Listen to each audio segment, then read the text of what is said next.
I take a lot of my learning and inspiration around networks from the field of permaculture. Really that notion in sustainable agriculture, right? That you're not just being called to intervene in a system in a mechanical way, but to sort of honor what's already in place, the root system that's already there. And you can think of the social equivalence of that.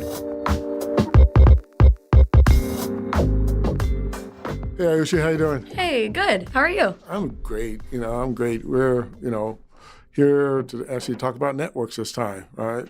We're bringing in the hot word. Yeah, it is a hot word. It is. We had our own story around network. Remember, before we were The Move, we were talking about ourselves as a civic design network. And we kind of figured no one would ever listen to a podcast called the Civic Design Network, so we kind of scrapped that word. The URL bar was too long. Yeah, the URL was too long, which is kind of interesting because can your network be too long? But the word can be too long. A politician would say no. Yeah, I could say no. But it's funny, that whole evolution and, about this word, it means things in different contexts. I mean, what was it Tao said about networks? Tao was really interested in rethinking the word network, right? I mean, he thought, coming from a South African context, that the word network didn't really embody the kind of relational nature of what happens at the community level. Yeah, it's kind of like I think he was looking at it more in terms of, what's happening in this country. People are talking about networking, as opposed to network. Social networks. Yeah, social networks and networking. It's kind of like, I hear that, I think of it like, those words are like the gentrification of network. Right. Right. I think of like telecoms, right? Networks and routers, obviously, big space. But I think really, I'm so excited today to kind of go into the root of the word network and kind of decode the way that we see it today. Go back to what it really means, the sort of organic roots of it all. Yeah, and that's where we are today. And, our guest today, Curtis Ogden, who's at Interaction Institute for Social Change, he really is about this word and about this work of networks and really understands it at its core, as you say, at its root level. Right. And we've just had such a great conversation with him. We didn't have a chance to say hello and greet him. He came through the door. I know, we just jumped in, the conversation We were with like, him. hey, Mr. Network, how do you feel about this stuff? So, I think we should do the same thing with our audience. Just like they should experience what we experienced with him. We're just going to jump right throw in. them in. We know networks are organic, right? Because life is a network, or it's a network of networks. Right. But it feels like, in some sense, social networks and technology, online networks have kind of co-opted. I don't mean that in some kind of nefarious way, but that's how people often think about networks. But they are very organic, right? They are. So there are a lot of reasons I wanted to have you come with us. Part because I've known you for a while. I've read your blog. You do a lot around this stuff around networks. And one of the reasons we've talked about this whole idea of taking the notions of networks and putting them into something that you should design for as you're trying to build a new civic infrastructure, as you're doing kind of civic design, is our notion is that there are these organic things that actually are existing and working already. Exactly. And sometimes, you have to think about design not in a way that's about, well, we have to put that in place. But it's more about we have to figure out how we tap into and elevate that. Right. And amplify that. And you've been doing so much of that work. So we've been really trying to bring people on the show who are not just like thinking about the work, but actually just doing it. And also realizing this ain't easy stuff. It sure is not. Yeah, that's right. Yeah. So anyway, maybe you can say a little bit about what you're doing so Ayushi can catch up on who you are. Sure. Yeah, what is a network to you? Why is this your job? Why is this my job? I have so many questions for you. Yeah, it's a great question. Somebody asked me even just yesterday, how'd you get into networks? And I said, they kind of found me. I didn't find them.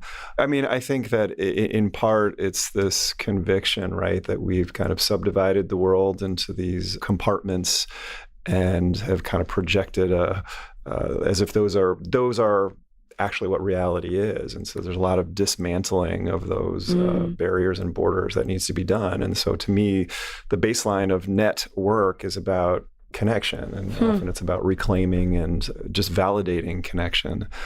And I think, not just going in and building networks, but to understand that networks are always there. They may not be as robust, as diverse, as intricate as they may need to be for the health of that community, that neighborhood, that institution, but they exist. And I take a lot of my learning and inspiration around networks from the field of permaculture that I was introduced to about 25 years ago. Wow. And really that notion in sustainable agriculture, right, that you're not just being called to intervene in a system in a mechanical way, but to sort of honor what's already in place, the root system that's already there. And that when we come in with these interventionist agricultural techniques to churn up the soil, well, we already know that it destroys soil, it releases carbon into the atmosphere, and you can think of the social equivalence of that going into community, disrupting root systems that we may not be able to see, but that are there. And what gets released, right? Maybe stretching this metaphorically, but anger and social angst. Colonialism. Yeah, well, exactly. But exactly. you're not actually. It actually reminds you, because I don't know if you know the work of Mindy Fuller, but she wrote this book, and she called it Root Shock. For that particular reason about what the impact on urban communities of urban renewal. Right. Because it disrupted Root shock. Exactly. what was in place, and that it's the shock of from permaculture of actually pulling plants out by their roots in the wrong way, and then not being able to replant them again. Exactly. And it destroys. Right. Wow. Well, over time, if it loosens that sort of root stock, you begin to lose nutrients from the soil, right? So that's what we know is true of mainstream agriculture. And just think about sort of heavy-handed intervention into community through processes that are disruptive. And so what gets leached? People's trust, people's time, which is money. What gets leached? Which is trust, all of those things. And so the call is really to go in and see with new eyes what's already in place, to know that many of these communities, and of course, those communities that we are often called into to work with are tremendously resilient already, right, in the face of incredible adversity. And so there's a brilliance and a resourcefulness there, right, in its connections and what's flowing. So can we first see that? Right, that's the first permaculture principle. Observe, stand back, observe before you leap in. So I think the original question was, why do I do this? I mean, there's so much about living systems and living networks that I feel like we are being called to get back in touch with, because I think a lot of what's manifesting is a result of a worldview that's just off and damaging. And your work is primarily to amplify these living systems. It is that. I mean, it takes a variety of different forms. So in the South Bronx, Ceasar knows about this work we've been doing for about 3 years with the city of New York. There is it's a climate resilience planning initiative that's being supported by HUD monies. We had gone into that community about 3 years ago at the behest of the city because they wanted to initiate a process that would help to build as opposed to erode trust.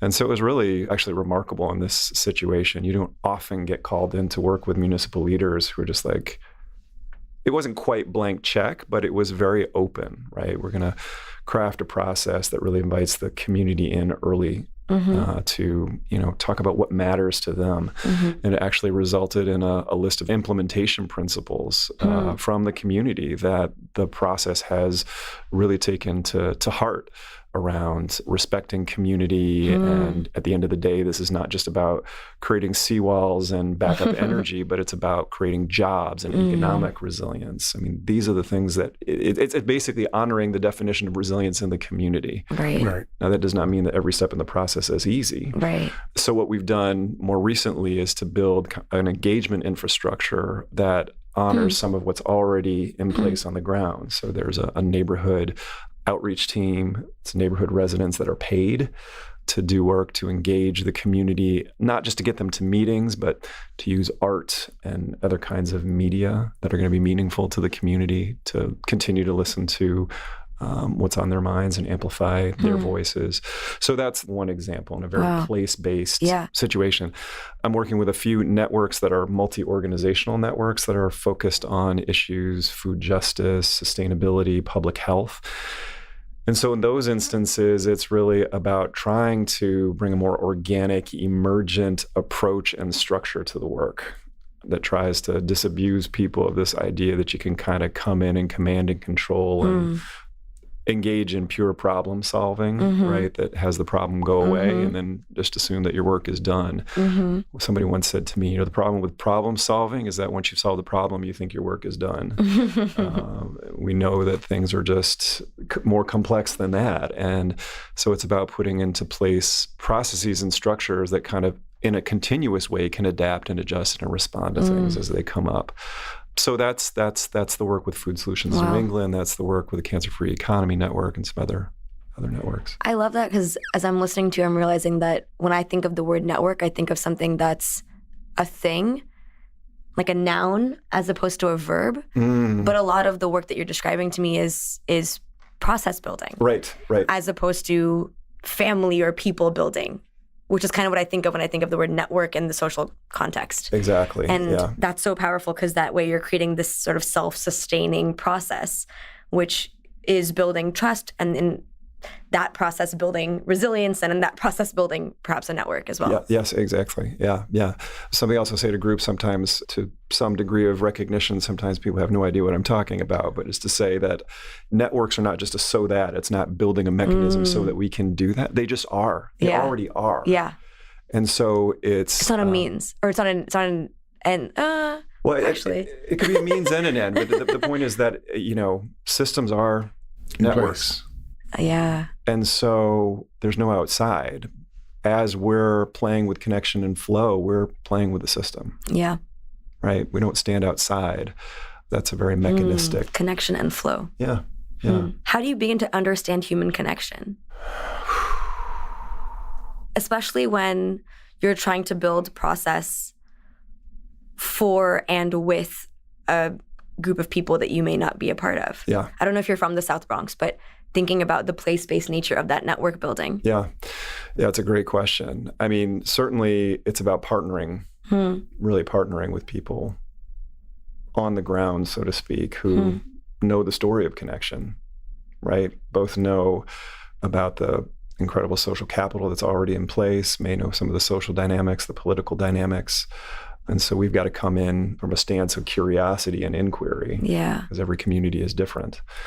And it's really just about kind of stewarding their thinking about best ways to kind of structure and set up processes. I mean, we certainly have seen, there are certain design principles, right, that can help in most instances. But again, to treat every community the same is a mechanistic approach as opposed to a living system approach. Right. And a lot of it is really to, make trust building central. Yeah. Right? So many people want to come to the table and say, when are we getting to action?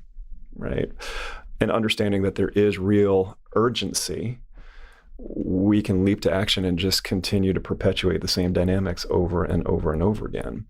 So slowing it down, inviting people into some authentic relationship building, naming what is really the issue. I mean, I find that a lot of these network building initiatives, what the issue is on day one or how it's collectively understood is often very different at day 1,000 if you get that far. So you may walk into a system and people say, well, this fundamentally is about food production. We need greater food production in the region. But guess what? 3 years later, you understand actually it's a democracy issue. It's an economic democracy issue. That's very different. And it takes a while for people to build the trust, the relationship, so they can have those kinds of conversations that reveal really what's going on. I'm hearing almost two ways in which you work around this notion of networks. One is particularly in places that you are going and working with people to kind of, from your own sense, observing in a way that helps people to also identify the networks that they already have in place. And then also helping them to kind of pay attention to what's working about that, what's not, what needs repair in it, what maybe need demolishing in it, all those different kinds of things, and really kind of strengthening that. And then I also hear that there's another way in which you're working with, which is with groups who want to move towards something together, to have a network sensibility about how they go about doing that work. That's right. Right? Yes. So I wonder if we could talk a little bit about just those two different approaches, those two different ways of kind of engaging work. Because actually let me say it another way, because it seems like I would think they both could be involved. So like take the South Bronx, and you're working there. There are multiple networks that I imagine that are in existence. And absolutely, yeah. so at some point in time, you have the same problem, right, at the local level, which is how do we get these different networks, players, to see themselves connected. That's right. As a network at the same time, while you're simultaneously getting them to understand the network that is theirs already, right? You have both happening. You call it micro, macro, you can call it that way, which begins to sound like very confusing, very dynamic, with a lot going on. But at the same time, you walk in and you kind of like, some things are at play, right? So how do you deal with some of the things that that are at play, where you're also trying to observe, you're also trying to build this capacity, and that, okay, I know race is really at play in this place. I know that there's a whole lot going on with misogyny that's really breaking up these networks, and it's not, creating problems here, right? How do you push, listen, maybe you have some stories about that, or you may feel comfortable sharing or not. So, no, definitely. I mean, there definitely is a balance between sort of meeting people where they are and then kind of pushing them along. I'm going to do a sort of this hand gesture that people listening will not be able to see, but I was reminded once when I was in divinity school that when you engage in pastoral care with community, it's first about holding them, but then it's also nudging them, just kind of gently pushing them in a certain direction, sort of challenging in a helpful way around growth and development. So I think at the outset, to push people can be very presumptuous if you don't understand what's going on. And so I think it is really to come in first and foremost with a stance of humility and listening and inquiry. But then to know that while every community is different, we all live in the same country, right? When you do a systemic analysis, guess what it takes you down to, right? The roots of power differential, racism, systemic, othering. We know that that's in play in all of these situations. So you hope it comes up on its own, because that's an indication that there's trust in the room, or that people feel like this is a place where they can actually make those statements. But then there's just very strategic inquiry that we can do, asking questions about power, or just saying plainly, right? We know that power is part of the equation. So what does that look like here? How does that play itself out? And there are, of course, so many attending considerations in terms of how that's done in such a way that it's not ultimately damaging for, let's say, a certain part of the community or the network, right? So not just like blowing things up and then walking away. So it's delicate. Yeah. But we definitely know in our role at the Interaction Institute, it is not to come in with a stance of neutrality, in the sense that, if power isn't mentioned, it's our obligation to say that is a big piece of what we're here to do. About our collaborative lens at IASC. So we know that in building collaborative capacity, you have to name power, you have to work toward equity and inclusion. And to not have that is damaging. It's interesting, because to be able to do that, and I'm thinking about some of our audience out here who are folks inside these agencies and stuff, right, who may be saying, I really want to kind of be more engaged with our community that way. Inside the bureaucracy, that's a hard place to be if you have that role. Yes. And you're trying to connect. You have thoughts about what are the little steps people can take to feel like, well, at least I'm starting to just step there, even though I can't do the whole thing. Right. Well, I mean, I think that there is a place for third party, facilitation and intervention, but not to become overly reliant on that. I mean, I think the idea is that, we need to start building more of these bridges so that people can have authentic conversation about what's really going on. And so one of the things that I was joking with one of my colleagues, Michael Primo, that we've been called in to do this work in community and do these community meetings in a very different way. And of course, there are all these kind of bells and whistles that you can bring to a community meeting in the name of being innovative. And really what's innovative about what we do is we try and just take a lot of those conventions away so people can just see each other and talk very organically. So it's just a conversation, right? Because if you go to a public hearing, there's so many layers of separation. There's not really a conversation. So it's trying to make it as organic as possible. So I would say that those are some of the baby steps that can be taken, is what would it mean to be more authentic and real in the way that we engage with one another. I know that can feel threatening, right? It feels like in some cases maybe we're giving up power that we feel like is in our interest to preserve so that we can do our jobs if we're in a bureaucracy. And of course, bureaucracy tends to want to push back on those kinds of more organic ways of engaging. But we also see that bureaucracy can be incredibly damaging, right? Right. When it sort of reduces the proximity between decision makers and, where action is happening. So think about what proximity could look like in your work, cutting through abstractions so that we're treating anybody as a sort of a stereotype, right? How can we really see one another in real ways? Actually, I love that idea of the innovation in some sense, maybe to do nothing. Stripping away. To strip away. Yeah. Well, yeah, I think I tweeted this at one point, which said sometimes the innovation is just the human touch. Yeah. It's just being human, Yeah. right? It's just being vulnerable. I mean, I probably shouldn't say what the organization or initiative was, but there was a very powerful moment in a public meeting that we were facilitating where people were getting kind of worked up, kind of a typical dynamic of community residents not trusting the city and the city feeling frustrated because they didn't understand that they were trying to do right by the community, but there was all this bureaucracy. And I knew that to be the case. Things got to such a boiling point that actually one of the city people kind of let that out and said, we're trying to do right by you, right? But this is what we're dealing with. And it was this kind of breakthrough moment where one of the community organizers stepped up in that moment of vulnerability and said, that's so helpful to hear. We want to help you with that. We want to help you with that. Right? Right.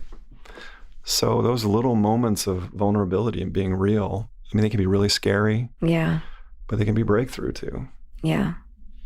I think that's one thing on the government side. I mean, just hearing you talk about this, I will say I have my hair bristling, and all of my previous experience with working inside government, just coming to a front, I'm like, oh no, that job was so hard. And the reason was because you're not only dealing with the power dynamics and trust issues on the community front, but also those internal to the organization. Yep.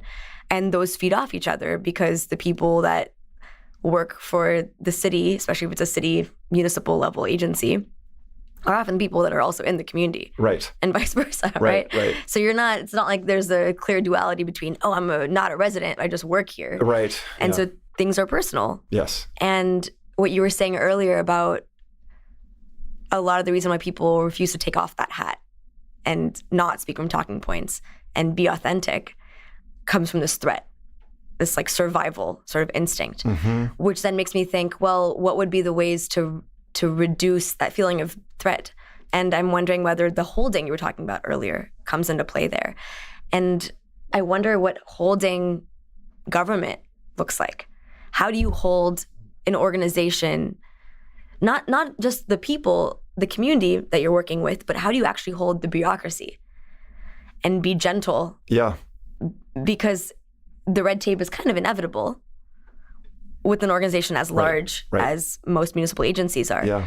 And yet they require a certain degree of I like to think of it as organizational therapy. Yeah. Right? Like radical self-acceptance. Right. But for the organization. Right. As opposed to for the individual. Because if you're, like I was, an entry-level associate equivalent for government, I don't really have much actual formal power.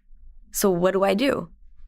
Yeah, I mean, you're touching on something that I think is really important and hard, right? Because in most situations, the story is government does not understand the people, right? There's kind of a coldness to that. Right. And I've discovered with, some of my colleagues who've been doing community organizing for a long, long time that it is a two-way street, right? And in some instances, we've found that we've really got to work with the community to see these city officials as human and to sort of have a bit of empathy for the real systemic constraints with which they are operating. Yeah. Which I think is another very helpful step that you can take. And I actually do this with every network building initiative that I do now, as of a few years ago, which is as soon as we can, get constraints on the table, right? So we're coming to do this collaborative work, but what are some of the real or at least perceived constraints that you're operating with? Yeah. Because if those aren't named, then we project those as being personal. Right. Right? Right. It's because Ayushi does not want to really play. Right. It's because Ceasar, at the end of the day, this is just a job for him. And yet, well-meaning public servants go back to their institutions, their bureaucracies, and wrestle and fight, So can we have at least some empathy and some compassion? Understand that continues to be a big power differential, of course. But if there's not a little bit of give on both sides, it feels like you're just at loggerheads. Something else I was just going to mention as you were talking, Ayushi, that came to mind was just an observation that bureaucracy has kind of saddled itself with so much responsibility that I feel like in many ways bureaucracy and hierarchy has lost sight of what it is most functionally capable of doing. And so there's this network principle of subsidiarity where you push decision-making as close to the point of action and implementation as you can. And I often wonder, if there isn't work to be done within agencies to think about what is the decision-making they need to do, minimally in some sense, that then can push decision-making as close to the point of action. Exactly. Yeah. Because at the end of the day, I mean, as crazy as this may sound, what if the job was to help build democratic capacity and civic capacity? Oh man, preach to right. This is actually part of what we've been talking a lot to folks about this notion about, in some sense, the work of government or bureaucracies, of organizations that actually are in relationship to the public, that they actually have the responsibility of building the public's muscle for democracy. Right. Right? Right. Everything they do with the public should do that. It should strengthen that, so that it's not one person's responsibility. It is their interaction with all of the things that are continually reinforcing their role within the context of democracy.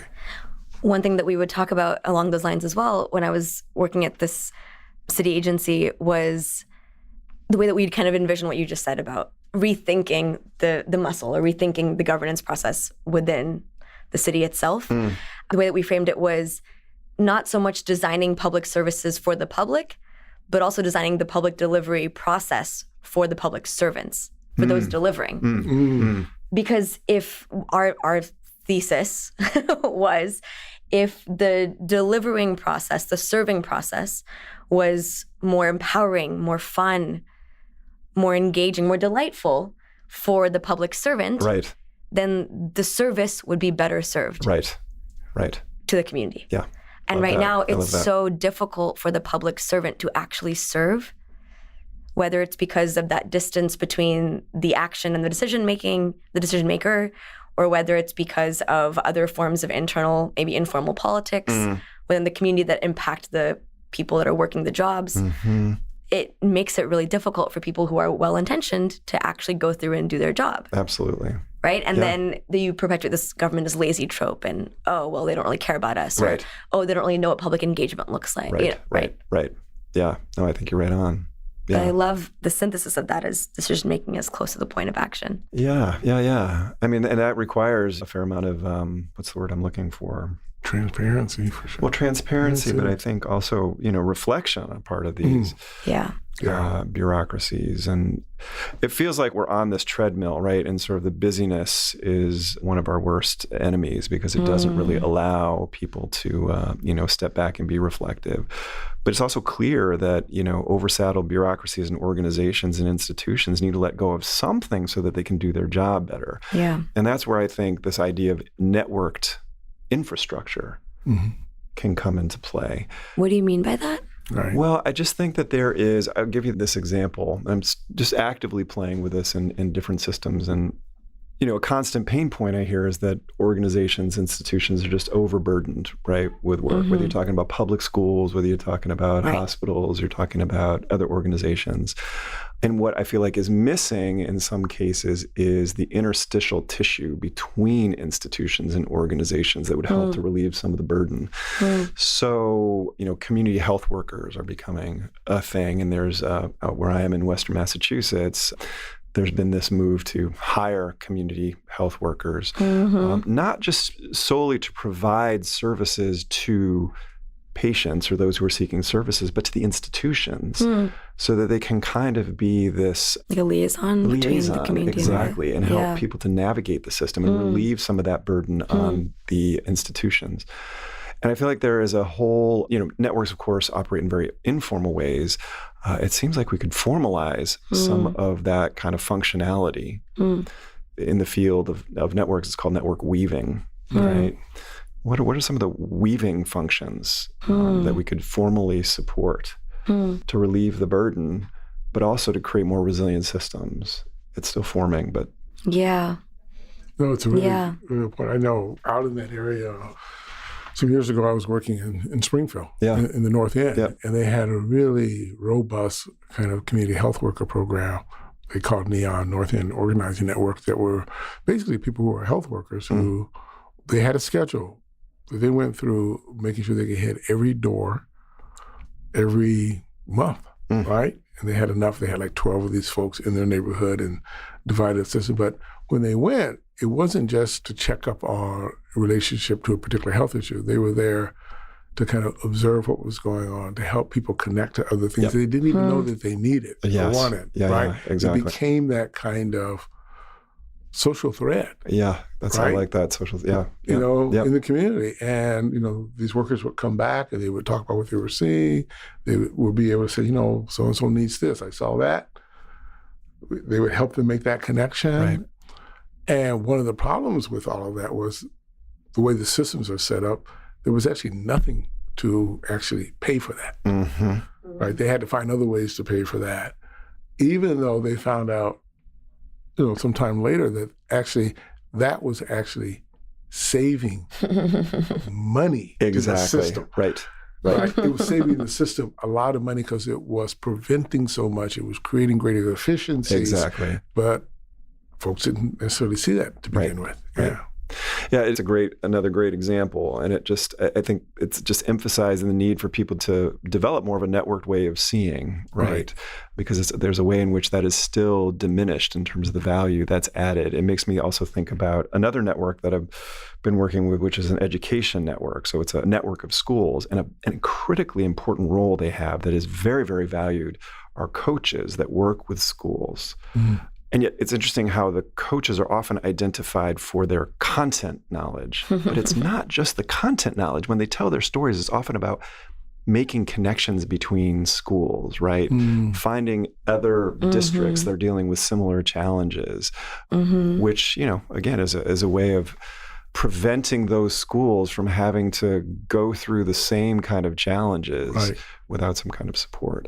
I think there are probably examples in every field you can imagine. And so how can we validate that, value it, support it? That's hearing you talk about codifying the informality of network processes, and then you providing an actual anecdote, a real life happening of people not being paid despite them saving dollars on efficiency. Something else coming up earlier was we were talking about trust as well, and I was like, it all ties it all together now in my head. How do you quantify trust, right? Because a lot of the way that money currently gets passed around is because of metrics, better metrics. I put money in as a foundation, and the output is better something. And we've struggled with that in other places, like I think carbon emissions. It's kind of hard to quantify something that's temporally so far away and is not visible. And I think about the same thing with trust. I don't know that trust, it's both temporally far away, also hard to see. And, how do you quantify that? Is it more birthday parties you're invited to? What? Yeah. How would you get that paid for? How would you get a community health program, health workers program get paid for? How would you train a series of educators that are looking for the network's connections among education institutions? Yeah. Well, I think it begins with storytelling. I think it's to turn to some of these powerful So examples. qualitative metrics. Well, I think it has to begin there. I mean, first of all, I think that story is what's most compelling for most people. Yeah. So actually part of what I'm doing is collecting as many of these stories as I can. Most recently, story of a network in Connecticut that's brought together all of these family liaison professionals in different high needs districts who have felt very isolated in their jobs and very misunderstood. And they've created this amazing thing called Friday Cafe, where they bring these coordinators together and they'll get 50, 60 people coming together from around the state, and they'll move it around and they'll have a little mini TED talk that one of the practitioners gives. And they've had these really cool themes like innovation or using art around engagement. And people feel restored, right? They feel rejuvenated. They feel respected. That translates into, right, greater engagement once they go back, right? I mean, now somebody out there has got to surely be able to create something that can quantify then, But I think intuitively we know what it means to be depleted and discouraged versus feeling supported and what that translates into, good work and contribution. Well, this has been great. I know we're close to our time. No. But, I know. I'm sad. But I really, Curtis, it's been great having you with us, talking to us. I can't wait to get this out to folks and see what kind of conversation, and you've given us a lot of references in your talk. We might have to get back to you about some of those so we actually have them down. We can link to them. So we can link to definitely. them and everything, stuff like that. But any last thing you'd like to say to us? I mean, thank you. I think a couple of these mantras that I keep putting in front of different groups and keep in my own head to kind of nurture this different way of seeing, or just to remind ourselves that connection is fundamental, right? Connection is fundamental. Connection is a social determinant of health, right? Of individual and social health. Can we really take that seriously? Can we really look for evidence of that? And just keep asking ourselves what connection and flow could do to create the kinds of community and society we want. Yeah. It's beautiful. Thank you so much. Yeah. Thank you.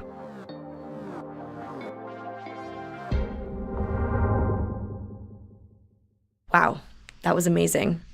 Yeah, that was quite something. And, we started out this whole thing about networks and trying to redefine them, as you said, and, where he took us, it's really at the heart of where we are around connections. Yeah. It's the interstitial materials of our life. Yes. And our relationships to each other that are really the things that we have to nurture. And it's almost shocking how little time I think we spend thinking about that interstitial sort of tissue, between people, whether it be as individuals, as coworkers, as, differently structured in their power dynamics between, government and community, et cetera. And a lot of the conversation that he was talking about, how do you quantify trust? How do you think about things that are unquantifiable and are so far in the future and yet so important to the here and now? It leaves me wondering all the work that I need to do, in investing in this sort of tissue. Well, it's funny because I also think it's, and we're going to ask you, to also be easy on yourself. Because I think part of what he's also saying is, yes, there's work we all have to do, but it's also work we are doing we have to recognize. And that's part of what we're not doing. That if we just recognize that part of what's at work here is that. Yeah. And just turn our attention to it a little bit more, turn our gaze to it a little bit more. Yeah. It'll get better. Right. We'll get better at it. Right. When we're out of that connection, that interstitial material, we know it because things are so bad. Yeah. Things are so disruptive. Things are, we feel it in our bodies all the time. Yep. And we don't feel that all the time, right? Yeah. We might have issues we're dealing with, things that are troubling, but if we're able to just pay attention to that a little bit more. And, it sounds a little abstract, but, in the work of bringing communities together and working with people, it's just, that paying attention to those little things. Yeah. Just those little connections. That's why it's funny to me, how in a meeting, for example, in kind of a traditional planning board meeting, the board is sitting up front and people are sitting in the audience. And that just serves to disconnect. Mm-hmm. And if you're paying attention to that interstitial, how important it would be even if they were started out by sitting amongst people Right. and then moved up there, that connection could travel with them. Mm-hmm. But if you start without that connection, mm-hmm. it's hard to make it. You kind of lost half the battle already. Yeah. Right. And, some of this talk about the importance of social connection, as you're pointing out, not just in the workplace, but as a determinants of public health, right? Yeah. As determinants of human mortality in a variety of studies across the world. I'm thinking about a book that just came out with Eric Kleinenberg, and he talks so much about this sort of social infrastructure that is missing in the urban environment because there's so much attention being placed on the sort of spatial nature of buildings. Yes. And the sort of physical nature of the city, but not so much on this tissue, not so much on the social relationships that might be damaged as you move one community to a completely different location. Yeah. That's about what Mindy Fuller talked about in her Exactly. book, Root Shock, about what happens when you move people up. And it's interesting, Exactly. She talked about that from the standpoint of Urban renewal. of urban renewal, Right. but someone who looked at it from a psychological standpoint, Right. not just thinking about jobs lost or mobility lost. Her notion of what people have to struggle with is the same thing a plant has to struggle with. Right. When you pick it up out of its soil Yep. and move it somewhere else, Yep. and the shock that's in the system, Yep. and the care that's needed to actually make sure it flourishes in a new environment. And that notion, what is the care that we need to be taking Yeah. in our social systems as we are remaking our cities, Yes. right? Yes. As people are changing and shifting where they are, Right. is as important, if not more important. Yep. What is our sun and water for the urban organism? What is our sun and water for the urban organism? That's it. This has been wonderful. I'm really so glad we had this conversation with Curtis. And next week is our final episode. I know. I'm doing a little drum roll, and people can hear it. I know. So next week, join us. We're going to do a recap of what's been happening here and our broad work around these design principles. And hopefully it will help you make sense of all of this together, and certainly will help us in thinking and talking through it with you. So join us again at themove.mit.edu. I'm Ceasar McDowell. I'm Ayushi, your boy. Thank you so much for listening. Until next week. Bye-bye.